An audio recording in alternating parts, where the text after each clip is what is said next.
দিয়েছে। আমার তো মনে হয় গ্রিন সিগন্যাল পাওয়ার পরেই থানায় গিয়েছে, কারণ তিনবার সিআইডির কাছ থেকে ডাক আসলো, তিনি হাজিরি দেননি। পরবর্তীতে দেখলাম কি হঠাৎ করে তৃণমূল কংগ্রেসের অ্যাকাউন্টকে ফ্রিজ করতে হবে, একটা চিঠি করে দিলেন। তবে চিঠির বৈধতা কত আছে না আছে পার্টির অভ্যন্তরীণ ব্যাপার। তারপরে কি দেখলাম তিনি পৌঁছলেন। এইটা বার্তা দিল কেন্দ্রীয় বিজেপি দলকে, যারা ভালো বিজেপি, যারা ভালো তৃণমূল খুঁজে পাচ্ছে, চোর তৃণমূলের মধ্যে থেকে ভালো তৃণমূল যারা খোঁজার চেষ্টা করছে, তাদেরকে হয়তো এই বার্তাটা দিল যে আমি তোমাদেরই লোক। যেভাবে এই এনসিপিআই পার্টি তোমাদেরই লোক বকলমে গিয়ে তাদেরকে তাদের ছাতার নিচে মাথা দিয়েছে, আমরাও যাব বা উনি যাবেন, অন্তত আমি যাচ্ছি হাজিরা দিতে, আমাকে তাকে ডিস্টার্ব করা হয়। যে অরূপ বিশ্বাসের জন্য মেসিকাণ্ডে সারা পৃথিবীতে আমাদের ভারতবর্ষের কলকাতা আর ওয়েস্ট বেঙ্গলের নাম মাথা হেঁটে হয়েছিল, সেটা কোনোভাবেই ছাড় পাই। শুধু তাই নয়, যে টিকিটের টাকাগুলো রিফান্ড কিভাবে হবে তার কাছ থেকে ব্যবস্থা করা হয়।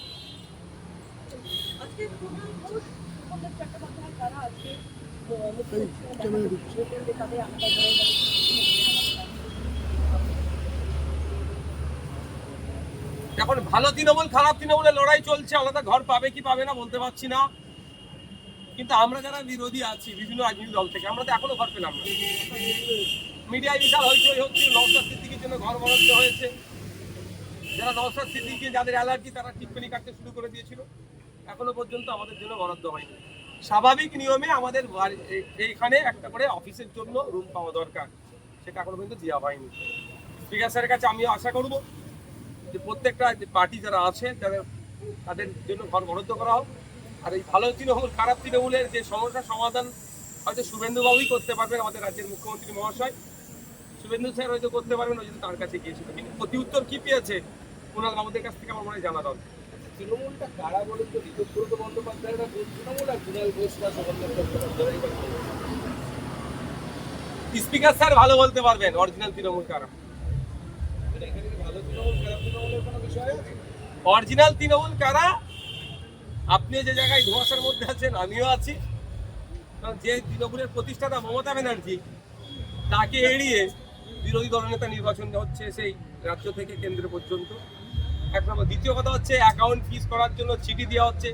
আবার শুনছি নাকি তাকে মানে তার রাইট নাই এই চিঠি লেটার করার, তার আগে তাকে রিভক করেছে। তখন এই যখন ধোঁয়াশার মধ্যে আছে, আমার মনে হয় পশ্চিমবাংলার ক্ষেত্রে মাননীয় স্পিকার স্যার বলতে পারবেন আসল তৃণমূল কারা।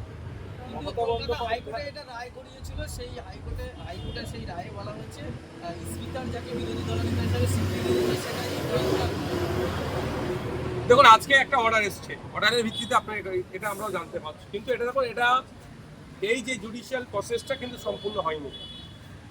আগামী দিনে কী হবে দেখতে হবে, কোন বেসিসে দিয়েছেন না দিয়েছেন সেগুলো তো একটা প্রসঙ্গ আছে। আর আমার মনে হয় আজ থেকে যদি সেশন শুরু হচ্ছে, অষ্টদশ বিধানসভার প্রথম সেশন, সেই জন্য হয়তো এইগুলো ইন্টেরিয়াম অর্ডারটা হয়তো এসেছে। মধ্যপ্রদেশে এবার অভিষেক বন্দ্যোপাধ্যায়ের বিরুদ্ধে মামলায় গ্রেফতারি করোনা ছেড়ে একটি মন্তব্য মামলা করেছে, গ্রেফতারি করোনা হয়।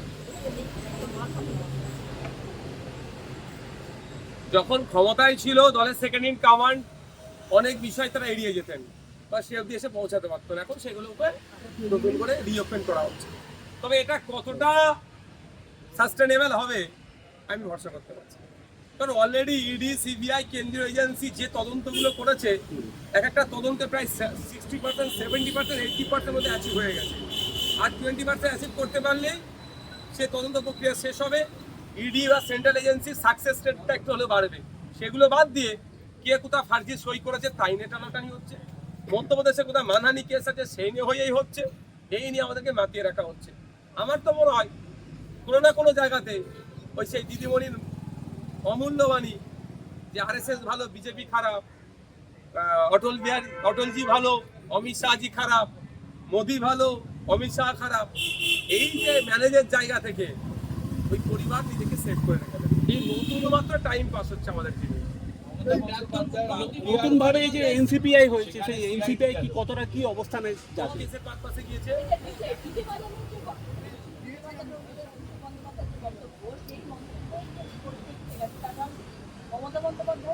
মেয়ে তিনি অভিষেক বন্দ্যোপাধ্যায় সেটাকে হ্যান্ডেল করেন তখন যাচ্ছে সিবিআই সিআইডি যাচ্ছে, ফলটা কত দূর হবে বোঝা মুশকিল। ধমকানোর জন্য মানুষের জন্য হতে যেতে পারে, বা আমাদের মতো বাইরে যারা সাধারণ মানুষজন আছে পাবলিককে মাতিয়ে রাখার জন্য যেতে পারে।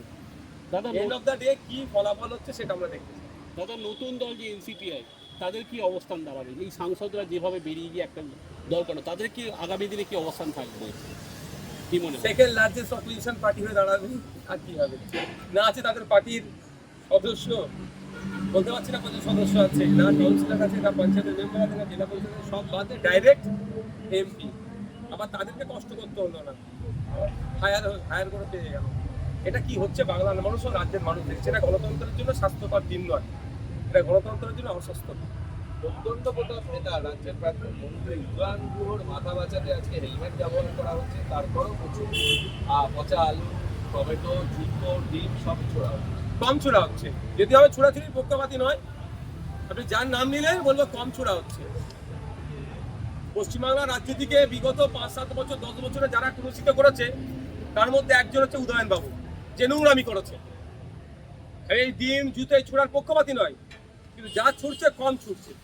ছোড়া হচ্ছে, প্রশাসনের ব্যবস্থা নেওয়া দরকার, আইন হাতে তুলে নেওয়া আইন পক্ষপাতী নয়। ক্ষমতায় যখন ছিল মানুষকে মানুষ লাগতো না। ওই উদয়ন গৌর বাবুর এলাকাতে তার সিকিউরিটি গার্ড একটা গাড়ি রেখেছিল একজনের দোকানের সামনে প্রতিবাদ করার জন্য, যে দোকানের গাড়িটা দোকানের সামনে থেকে সরিয়ে গিয়ে এই ধোঁয়া পরিষ্কার করছিল। প্রতিবাদ করার জন্য তাদেরকে তুলে নিয়ে গিয়ে এমন মার মেরেছিল, মারা গিয়েছিল। সেই কেসটাকে টোটাল ধামাচাপা দিয়েছিল ওই উদয়ন বাবুর নেতৃত্ব হয়েছিল। পাপ করেছে, পাপের এখন কাজচিত্র দিন শুরু হবে না আইনের মাধ্যমে। প্রাক্তন মুখ্যমন্ত্রী সিকিউরিটি তুলে নেওয়া হয়েছে, পুরনো সিকিউরিটিতে তুলে নেওয়া হয়েছে। গতকাল সকালবেলায় হঠাৎ করে না দিয়েই এমনটাই অভিযোগ, এবং তারপরে তাকে নতুন যে নিরাপত্তা হুমকি দেওয়া হয়েছিল মমতা বন্দ্যোপাধ্যায়, তিনি সেইটাকে পুরো দেখুন, ওয়েস্ট বেঙ্গল পুলিশের পিএসও কতদিন থাকতে পারবে এই রুলস আমার জানা নাই। আমি সেন্ট্রাল ফোর্স আছে, কোর্টের মাধ্যমে আমি পেয়েছি, আমারও পিএসও চেঞ্জ হয়, পিএসও 1-2 মাঝে মধ্যেই চেঞ্জ হয়। সেটা ম্যাক্সিমাম 6 মাস সেন্ট্রাল আর্ম ফোর্সের মধ্যে সিআইএসএফ এর পিএসও চেঞ্জ করে দেয়। আর আমি শুনছি 20 বছর আছে কারো কাছে 10 বছর আছে, কারো কাছে 15 বছর আছে পিএসও।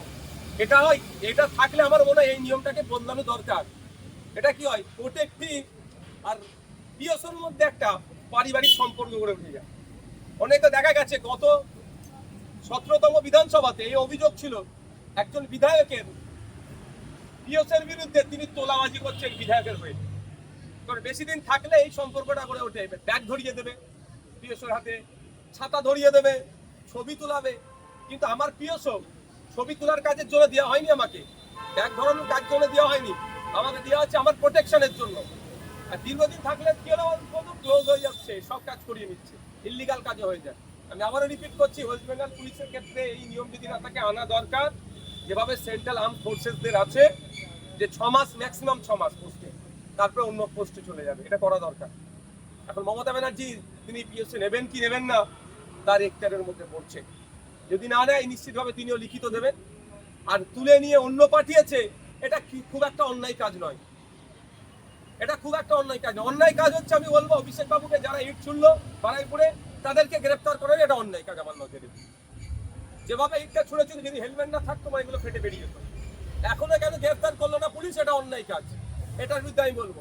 পিএসও তুলে নিয়েছে, চেঞ্জ করেছে, এতে কান্নাকাটি করে সিম্প্যাথি নমস্কার পাবেন অন্তত।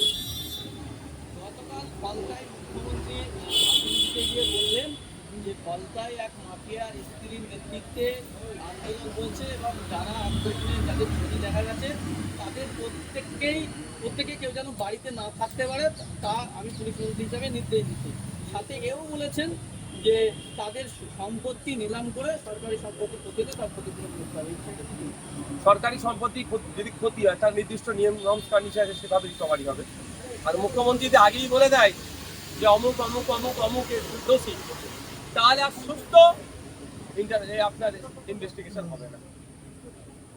যেভাবে মমতা ব্যানার্জি বলে দিত প্রেগনেন্ট আছে, ও প্রেগনেন্ট, ওরে হ্যান ত্যান করে দিত, আগেই সব ইনভেস্টিগেশনটাকে শেষ করে দিত, এটাও সেই ক্ষেত্রে। Thank you.